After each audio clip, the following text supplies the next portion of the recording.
देखिएगा, एक छोटा सा अकाउंटिंग स्टैंडर्ड है आपका, अकाउंटिंग स्टैंडर्ड 4, जो बेसिकली दो चीजों के साथ डील करता है,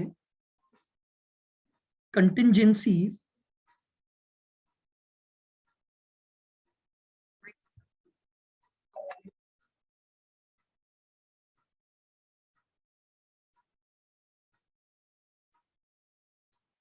and events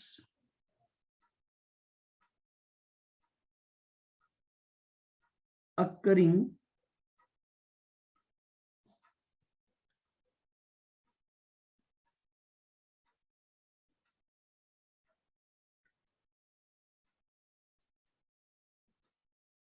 after balance sheet date।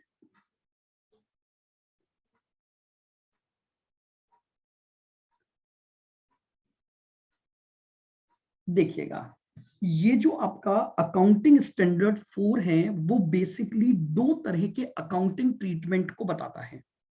तो आइए पॉइंट नंबर 1 लिखेंगे,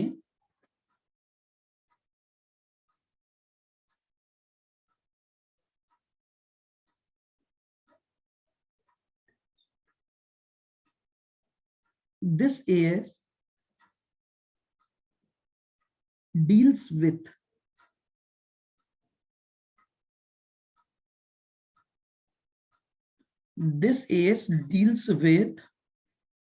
accounting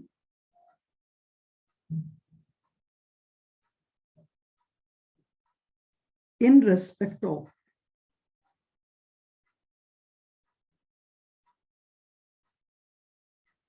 this AS deal with accounting in respect of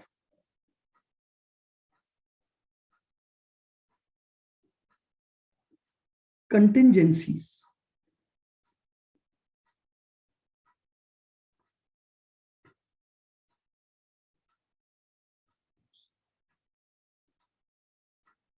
और events occurring after balance sheet date.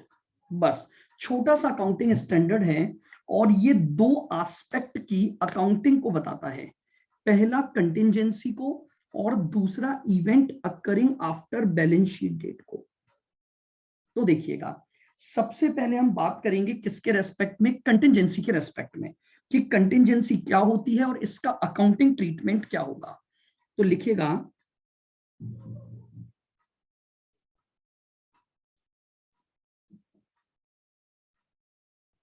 contingencies means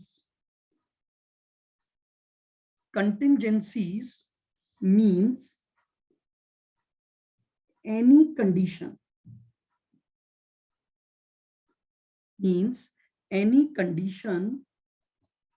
or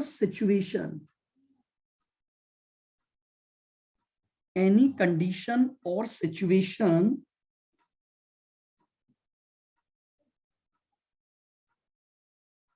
whose outcome is not known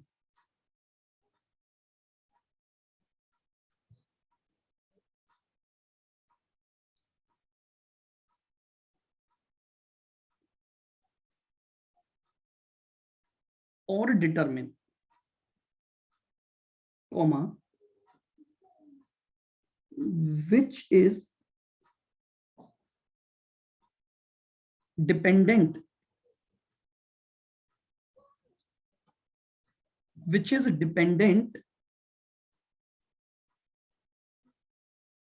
on certain factors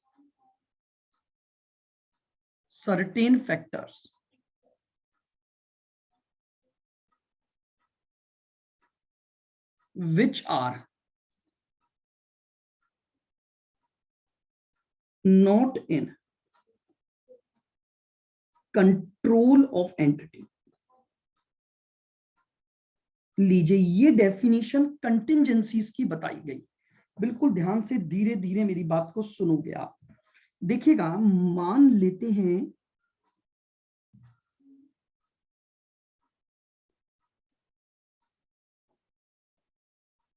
ये हमारा year है 1 अप्रैल 2020 से 31 मार्च 2021।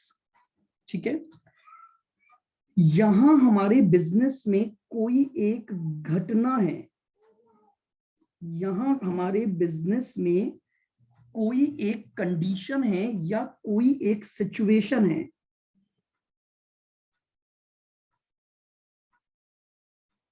जिसका outcome अभी तक हमें पता नहीं है। यानी कोई ऐसी घटना है जिसका आउटकम आपको पता नहीं है कि वो आपके लिए क्या आउटकम लेकर आएगी या क्या रिजल्ट लेकर आएगी, और वो होना या ना होना किसी भी कुछ फैक्टर्स पर डिपेंड करेगा। होना या ना होना कुछ फैक्टर्स पर डिपेंडेंट होगा और उन फैक्टर पर आपका कोई कंट्रोल नहीं होगा, उन फैक्टर्स पर आपका कोई कंट्रोल नहीं होगा। तो इसे हम क्या बोलते हैं, ऐसी सिचुएशंस को हम बोलते हैं कंटिंजेंसीज। क्या बोलते हैं, कंटिंजेंसीज। जैसे मान लीजिए फॉर एग्जांपल मैं आपको बताता हूं, यहां पर ये एक डेटर्स है आपकी कंपनी का,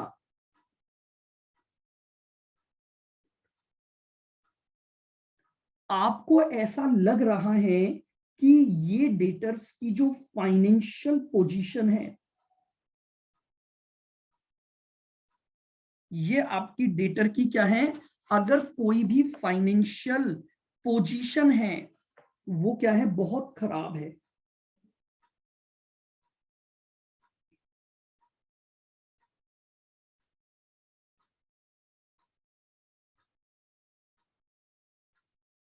और आपको ऐसा लग रहा है कि हो सकता है कि ये डेटर का कुछ पैसा डूब जाए या ये डेटर आपको पैसा नहीं दे पाए। तो एक सिचुएशन अराइज हो गई 31 मार्च पर इस डेटर के रेस्पेक्ट में, लेकिन आपको पता नहीं है कि आगे जाकर क्या होगा। आप समझ रहे हैं, आउटकम इज नॉट नोन और डिटरमिन, और वो पैसा देगा या नहीं देगा ये मेरे कंट्रोल में भी नहीं है, क्योंकि इसकी फाइनेंशियल पोजीशन खराब है। कल को हो सकता है कि ये मेरा पैसा क्या हो जाए, डूब जाए। तो ये जो सिचुएशन मेरे पास एग्जिस्ट करती है, इस सिचुएशन को मैं क्या बोलता हूं, कंटिंजेंसीज बोलता हूं। आओ और बात करते हैं।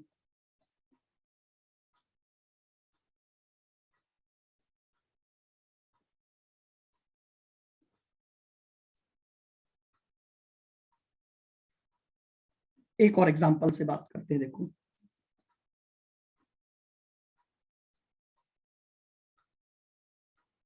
ध्यान से सुनना।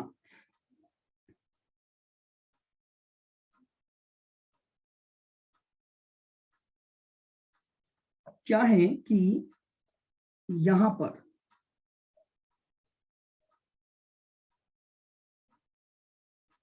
ये है मिस्टर ए और डेट है 1 जनवरी 2021। मिस्टर ए ने drawn BR ₹1 lakh on B. Mister A ने एक बीआर लिखा किसके ऊपर, बी के ऊपर। ठीक है, 6 मंथ का बीआर है, यानी इस बीआर की ड्यू डेट, ये हमारा ईयर एंड है 31 मार्च 2021। अब मुझे ये बात बताओ, जनवरी में बीआर लिखा 6 महीने का, ईयर एंड आ गया 31 मार्च। क्या आपको लगता है कि इस 31 मार्च पर हो सकता है एक ऐसी पोजीशन है, मैंने एक और बात लिख लेता हूं, बीआर डिस्काउंटेड विथ बैंक। ये बीआर मैंने क्या करवा लिया, बैंक से डिस्काउंट करवा लिया। अब जरा मुझे बात को सोचना और यहां देखना, ड्यू डेट पर पेमेंट करने की जिम्मेदारी किसकी है, ड्यू डेट पर बैंक को पेमेंट करने की जो लाइबिलिटी है वो मिस्टर बी की है, लेकिन मुझे ऐसा लग रहा है कि यार हो सकता है कि बी क्या ना करे, ड्यू डेट पर बैंक को पैसा न दे पाए। तो आपको लगता है कि आपके दिमाग में एक कंडीशन, एक ऐसी सिचुएशन अराइज हो गई है जिसका आउटकम आपको पता नहीं है। हो सकता है बी दे दे, हो सकता है बी ना दे, और उस सिचुएशन पर या उस फैक्टर पर कि बी देगा या नहीं देगा आपका कोई कंट्रोल नहीं है। तो ऐसी सिचुएशन जब ईयर एंड पर आपके बिजनेस में अराइज हो गई तो इसी को क्या बोला जाता है, कंटिंजेंसीज बोला जाता है। बताइए क्या मेरा पॉइंट समझ में आ रहा है? कोई भी ऐसी घटना या इवेंट या सिचुएशन जिसका आउटकम आपको पता नहीं है कि भाई उसका आउटकम क्या होगा, वो आपके लिए मतलब आप उसको सोच नहीं पा रहे हैं, अननोन है, अनडिटरमिन है, लेकिन उसका होना न होना कुछ फैक्टर्स पर डिपेंड करता है और उन फैक्टर्स पर आपका कोई कंट्रोल नहीं है। तो ऐसी चीज को हम क्या बोलते हैं, इसे क्या बोला जाता है, अकाउंटिंग टर्म्स में इसे बोला जाता है कंटिंजेंसीज बोला जाता है। कुछ एग्जाम्पल है हमारे पास कंटिंजेंसीज के, लिखे पॉइंट नंबर 3 डालकर लिखें।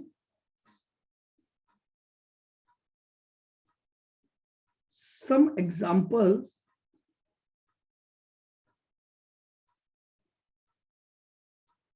of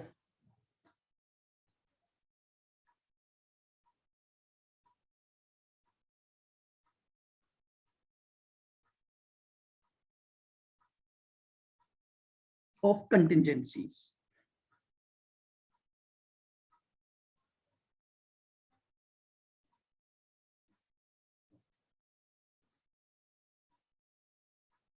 Warranties claim. Warranties claim.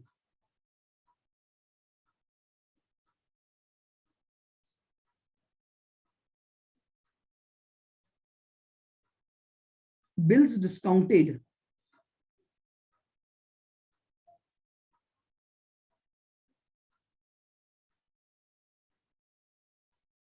Doubtful debts.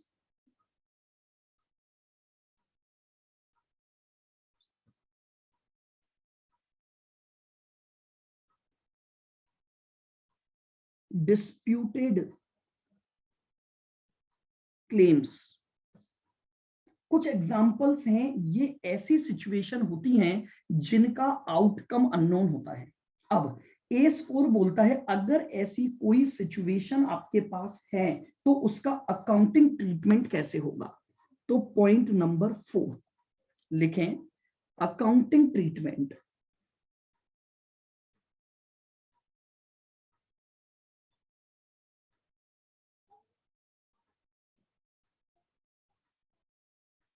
Accounting treatment of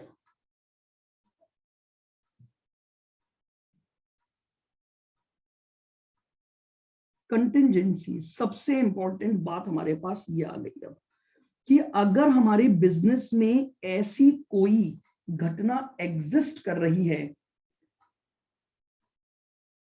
point number 1 और 2 केवल डेफिनेशन है, लिख लो जल्दी से, ये दो।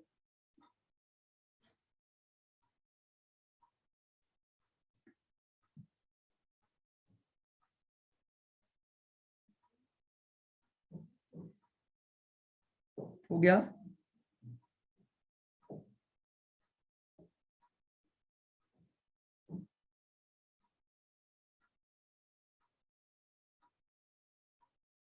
ये रहा एग्जाम्पल।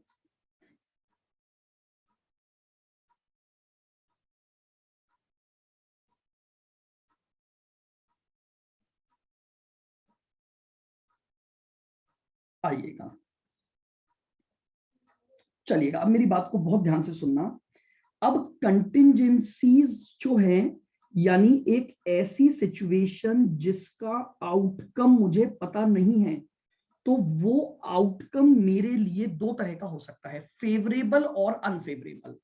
यानी मे बी पॉसिबल कि मुझे कोई गेन हो जाए,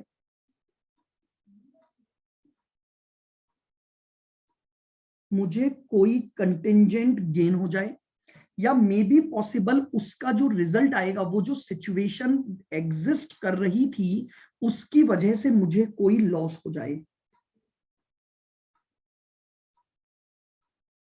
कंटिंजेंट क्या हो जाए, मुझे लॉस हो जाए। तो ध्यान से समझिएगा, बिल्कुल हम बात कर रहे हैं उस कंटिंजेंसी की वजह से कोई गेन होने की संभावना नजर आ रही है, या कंटिंजेंसी की वजह से आपको नुकसान होने की संभावना नजर आ रही है। अभी हम एग्जाम्पल से बात करेंगे आराम से। पहले अपन ट्रीटमेंट लिख लेते हैं, लिखें no accounting treatment.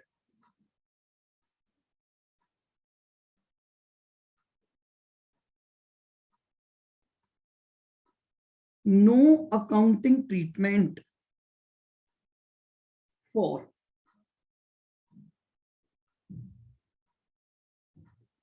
Contingent gain. बस खत्म। अगर आपको ऐसा लगता है कि उस सिचुएशन की वजह से आपको बेनिफिट हो जाएगा, आपको कोई फायदा हो जाएगा, तो इग्नोर फायदा। क्योंकि हमारा जो प्रूडेंट कॉन्सेप्ट है वो बोलता है अगर फ्यूचर में कोई फायदे होने वाले हैं तो उन फायदों को आप अपनी बुक्स में आज रिकॉर्ड नहीं करोगे। तो उसी आधार पर एस 4 ने बोला कि अगर आपको लगता है कि आपको कंटिंजेंसी की वजह से गेन होने वाला है तो आप उस गेन का कोई अकाउंटिंग ट्रीटमेंट नहीं करोगे। और अगर आपको लगता है कि कंटिंजेंट लॉस होने वाला है, ध्यान से समझना,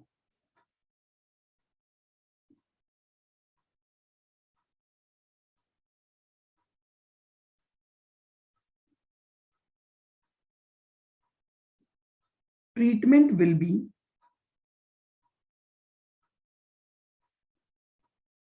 dependent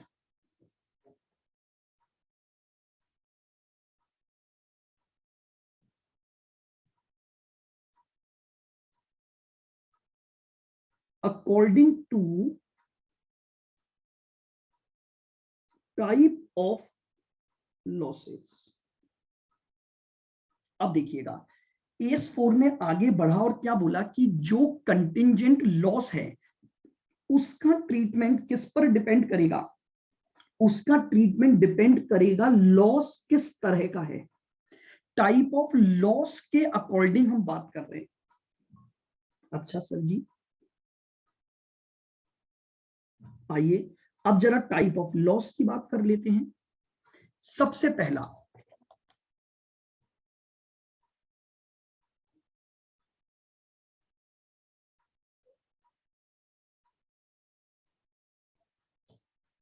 high probability of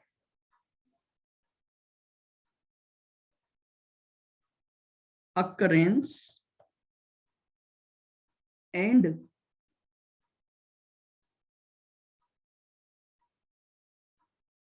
amount can be determined।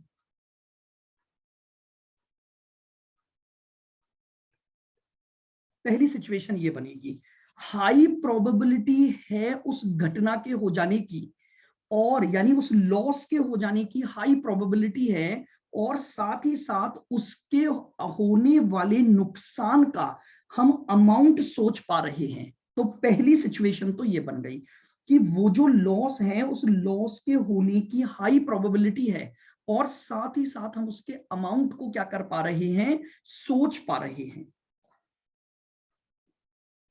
आइए, लो या रिमोट प्रोबेबिलिटी,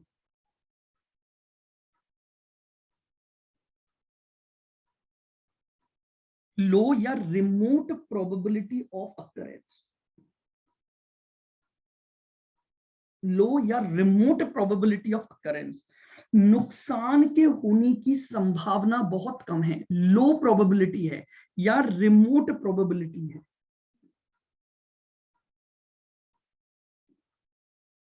और अदर केसेस, तो अकाउंटिंग स्टैंडर्ड 4 बोला अगर लॉसेस की संभावना नजर आ रही है तो अकाउंटिंग ट्रीटमेंट लॉसेस के होने के प्रकार पर निर्भर करेगा। बोले अगर नुकसान होने की हाई प्रोबेबिलिटी है और अमाउंट आप डिटरमिन कर पा रहे हो, हाई प्रोबेबिलिटी है और अमाउंट आप डिटरमिन कर पा रहे हो तो अलग ट्रीटमेंट है, लो या रिमोट प्रोबेबिलिटी ऑफ अकरेंस है तो अदर ट्रीटमेंट है, और अदर केस का अलग पॉइंट हो गया। अब बात ये कर रहे हैं कि सर इनका ट्रीटमेंट क्या क्या होगा। सुनो बिल्कुल ध्यान से। पहला पॉइंट, अगर हाई प्रोबेबिलिटी ऑफ अकरेंस है और अमाउंट कैन बी डिटरमिन तो क्या करेंगे,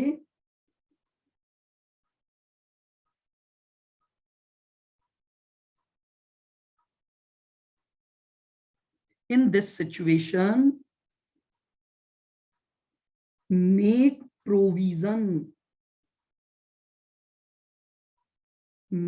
provision for such loss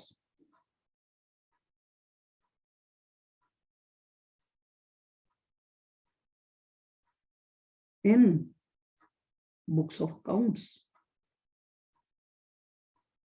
लीजिए खत्म ट्रीटमेंट। वो बोल रहा है अगर नुकसान होने की संभावना बहुत ज्यादा है और अमाउंट डिटरमिन कर पा रहे हो तो क्रिएट प्रोविजन, उस नुकसान का आप इमीडिएटली अपनी बुक्स में क्या बना दो, प्रोविजन बना दो।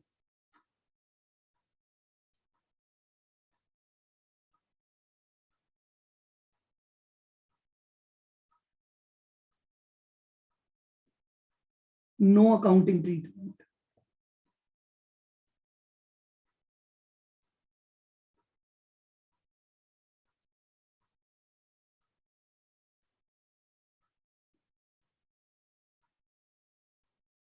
Accept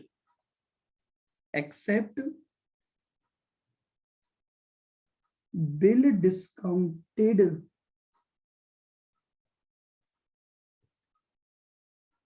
but not matured, bill discounted but not matured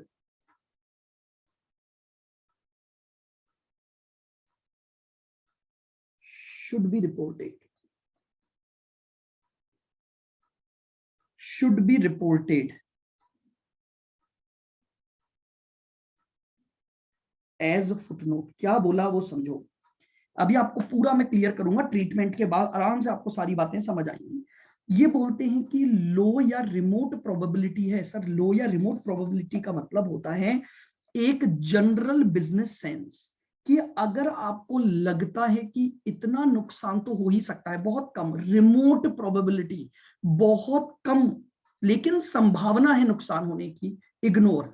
हमारे बुक्स ऑफ अकाउंट्स के लिए उस ट्रांजेक्शन को इग्नोर कर दो अगर आपको लगता है कि रिमोट प्रोबेबिलिटी है तो। लेकिन हाँ, एक ऐसा संभावना, एक ऐसी सिचुएशन है जिसमें रिमोट प्रोबेबिलिटी होने पर भी उसे बुक्स ऑफ अकाउंट्स के नीचे फुट नोट के रूप में दिखाया जाता है, और वो है bill discounted but not matured की सिचुएशन। अगर मान लो मैंने किसी के ऊपर बीआर लिखा और वो बीआर डिस्काउंट हो गए, लेकिन अभी उनकी ड्यू डेट नहीं आई है, अब भले ही उसकी लो प्रोबेबिलिटी हो, रिमोट, मतलब मुझे कंफर्म पता है कि भैया वो सामने वाला इस बिल का पैसा दे देगा, तो भी मुझे उसे अपनी बुक्स में बैलेंस शीट के नीचे फुट नोट के रूप में दिखाना पड़ेगा। आपने बचपन में अकाउंटिंग की भी है इस बात की, आप बैलेंस शीट के नीचे फुट नोट के रूप में लिखते भी थे कि bill discounted but not yet matured. तो एस बोलता है इसको आपको फुटनोट के रूप में दिखाना पड़ेगा, भले ही होने की संभावना बिल्कुल रिमोट है।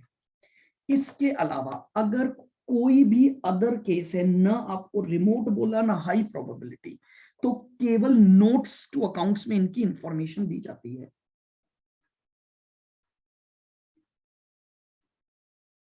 गिव नोट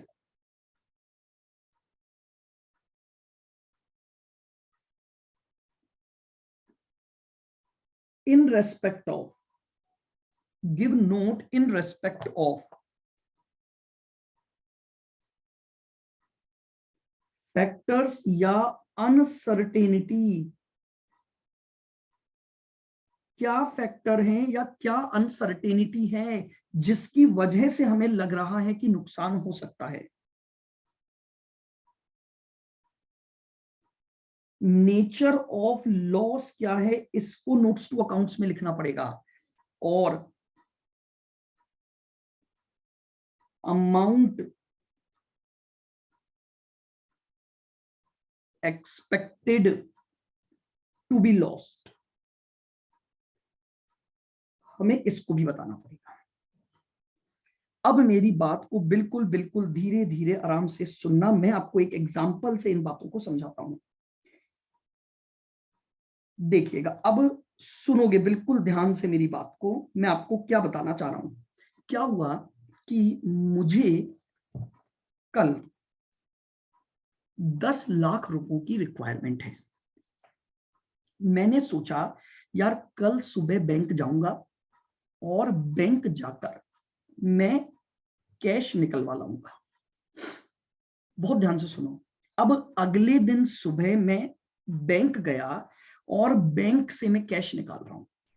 अब जब मैं कैश काउंटर पर खड़ा हूं, यानी मैं कैश गिन रहा हूं कि भैया हाँ 10 लाख रुपए मुझे मिल गए हैं, तो मैं उसको कैश काउंटर पर खड़ा होकर गिन रहा हूं।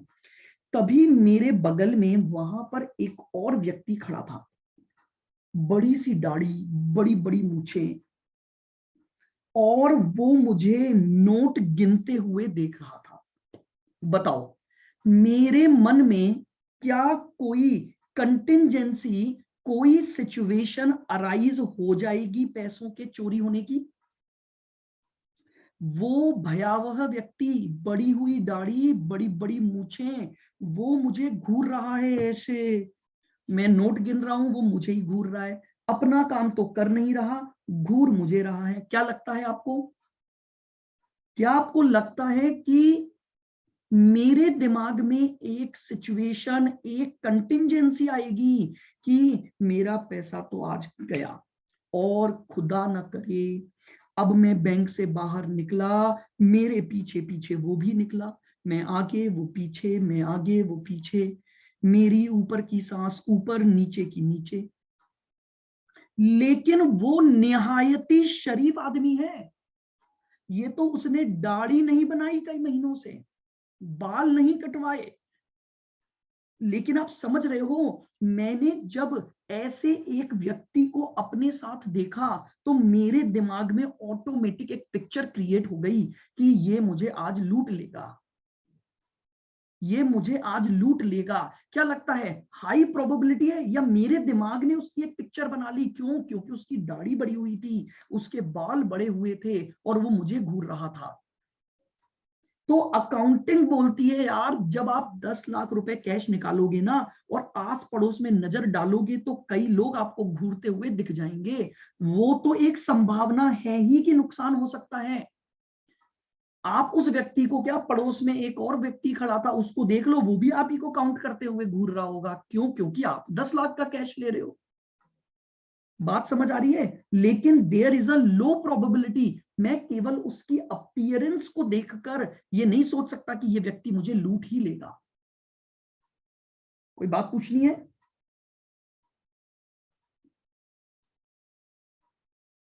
बताओ, कोई क्वेरी है तो पूछो, बिल्कुल। हाँ बोलो।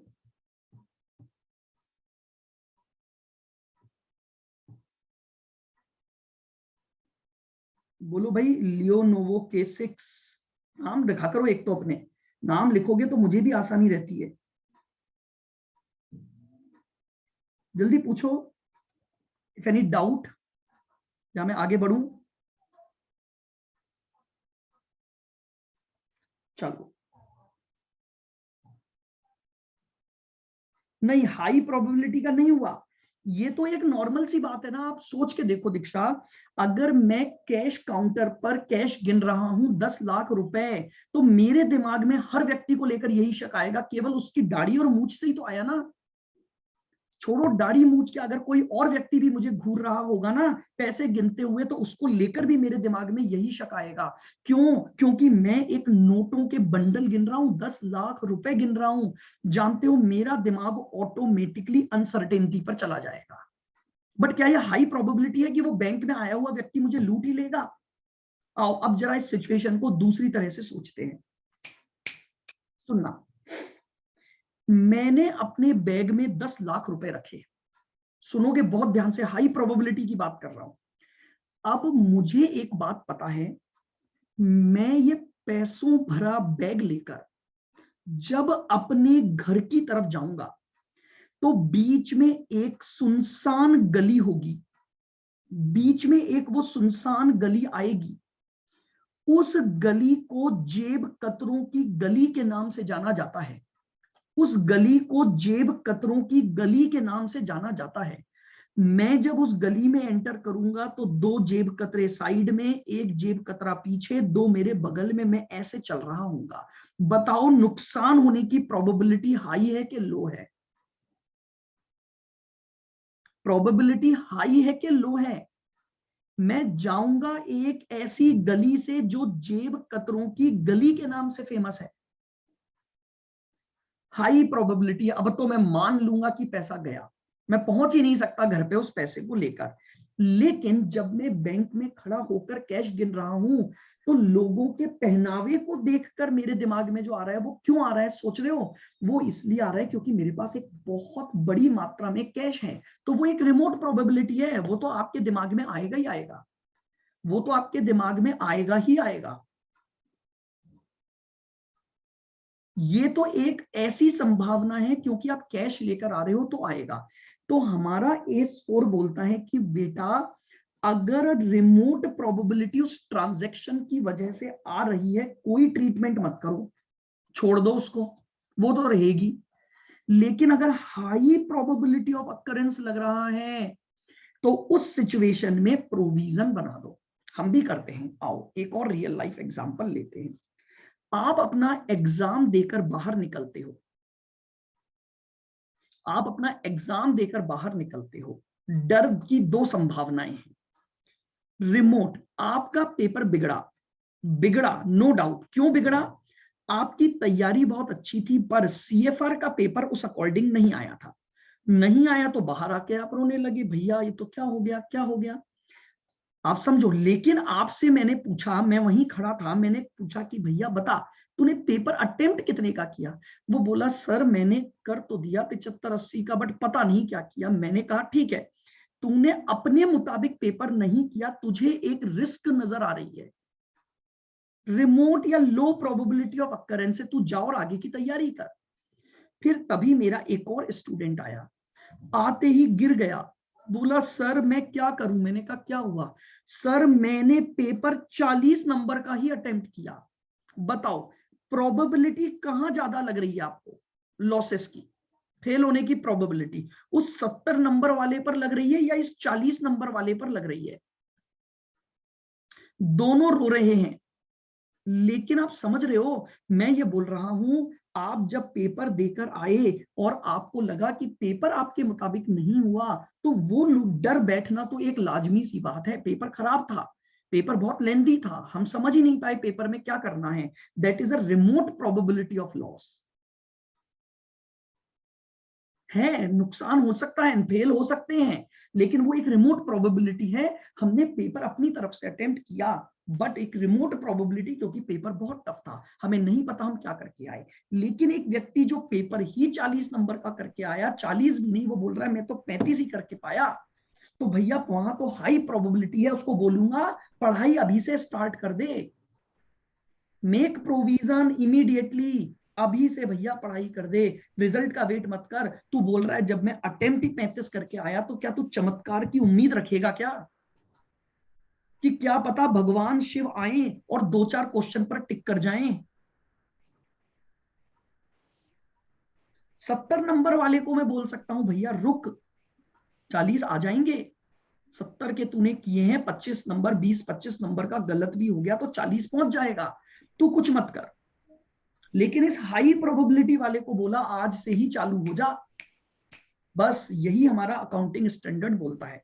बोल रहा है अगर नुकसान होने की प्रोबेबिलिटी बहुत हाई है, क्रिएट प्रोविजन, इमीडिएटली आप अपनी बुक्स में प्रोविजन बना दो। अगर लो या रिमोट प्रोबेबिलिटी है हो सकता है हो जाए, कोई बात नहीं, छोड़ दो उसको, no accounting treatment will be required. क्यों? क्योंकि हमारे बिजनेस में एक लो या रिमोट प्रोबेबिलिटी हमेशा रहती है। आओ और बात करें। मैं जैसे ही उधार माल बेचता हूं ना, जानते हो मेरे दिमाग में एक रिस्क आ जाती है, मेरे दिमाग में एक रिस्क आ जाती है, बैड डेट्स हो सकता है, आएगी कि नहीं आएगी। मैं जैसे ही उधार माल बेचूंगा, मेरे दिमाग में एक बात आने लग जाएगी, यार कल को अगर पैसा नहीं आया। बट ये तो एक नेचुरल सी थिंकिंग है, इसके लिए क्या प्रोविजन? ये तो रिमोट प्रोबेबिलिटी ऑफ अकरेंस है। आप सभी को अगर इस नजर से देखने लग जाओगे तो आप उधार माल बेचना बंद कर दो। उधार माल बेचना बंद करोगे तो आपका शेयर गिर जाएगा, सेल गिर जाएगी, वो आप कर नहीं सकते। तो अकाउंट्स बोलता है कि भैया ये तो एक बिजनेस नॉर्मल ट्रांजैक्शन है, आप उधार माल बेचोगे तो आपको पैसे के डूबने की संभावना नजर आएगी। अगर संभावना डूबने की नजर आएगी तो आपको डर लगेगा, बट वो डर एक नॉर्मल बिजनेस डर है आपका, वो एक रिमोट प्रोबेबिलिटी ऑफ लॉसेस के अकरेंस होने की संभावना है, जिसका आपको कोई अकाउंटिंग ट्रीटमेंट नहीं करना है। लेकिन अगर आपको यह पता लगता है कि जिस पर्सन को आपने माल बेचा, उसने अपने पास पैसे न होने के लिए इंसॉल्वेंसी की एप्लीकेशन कोर्ट में लगा दी है, इंसॉल्वेंट डिक्लेयर करवाना चाह रहा है, उसकी फाइनेंशियल पोजीशन बहुत खराब हो चुकी है। अब बताओ, अब आपका डरना लाजमी है, अब आपका डरना सही है कि अब ये पैसा तो गया। क्यों? क्योंकि उस व्यक्ति ने क्या किया है, उस व्यक्ति के बहुत हाई प्रोबेबिलिटी आ गई कि मेरा पैसा तो डूब गया। तो आप जितने अमाउंट के डूबने को मानते हो, आप इमीडिएटली अपनी बुक्स ऑफ अकाउंट्स में क्या बना दो, उसका प्रोविजन बना दो। बोलो क्या मेरी बात समझ आई? तो कंटिंजेंसी के ट्रीटमेंट की दो बातें हैं। अगर कंटिंजेंट गेन होता है तो इग्नोर करो, गेन को इमीडिएटली इग्नोर कर दो, गेन की कोई अकाउंटिंग हमारा एस4 नहीं बताता है। और अगर नुकसान की संभावना है तो नुकसान के टाइप ऑफ लॉसेस पर जाओ और उस लॉस के अकॉर्डिंग उसका ट्रीटमेंट करो। अगर लगता है हाई प्रोबेबिलिटी ऑफ अकरेंस है, immediately create provision, immediately create provision for such expected loss. और अगर लगता है कि रिमोट प्रोबेबिलिटी है अकरेंस की, कम संभावनाएं हैं, इग्नोर द ट्रांजैक्शन, क्योंकि ये आपकी नॉर्मल बिजनेस रिस्क मानी जाती है।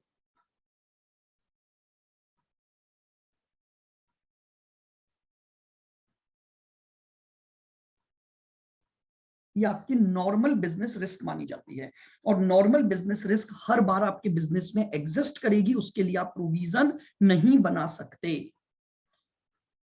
अब हाई और लो के अलावा इन्होंने अदर केस इसलिए दिए, कई बार कुछ बताया ही नहीं जाता, तो कोई बात नहीं। अगर आप ना हाई प्रोबेबिलिटी ना लो प्रोबेबिलिटी, कुछ नहीं है, तो आपको अगर फिर भी लगता है, आपको अगर फिर भी लगता है कि नुकसान हो सकता है, तो आप बुक्स में एडजस्ट मत करो, आप इसके नोट्स टू अकाउंट्स में जानकारी प्रदान कर दो। जब आप बुक्स ऑफ अकाउंट्स के बाहर नोट्स टू अकाउंट्स बनाते हो, वहां लिख दो हमें क्या अनसर्टेनिटीज नजर आ रही हैं, जिस वजह से हम लॉसेस के बारे में सोच पा रहे हैं, उस लॉस का नेचर क्या है, और अगर मैं उसके एक्सपेक्टेड अमाउंट को सोच पा रहा हूं तो उसे भी लिख दो। लेकिन बुक्स में मत लाओ, बुक्स में एक ही बार आएगा जब हाई प्रोबेबिलिटी ऑफ अकरेंस है और अमाउंट कैन बी डिटरमिन्ड, तभी बुक्स में लेकर आओ, अदरवाइज आप बुक्स में लेकर नहीं आओगे। बताइए, क्या यहां तक की बात में आपको अब कोई भी पॉइंट पूछना है?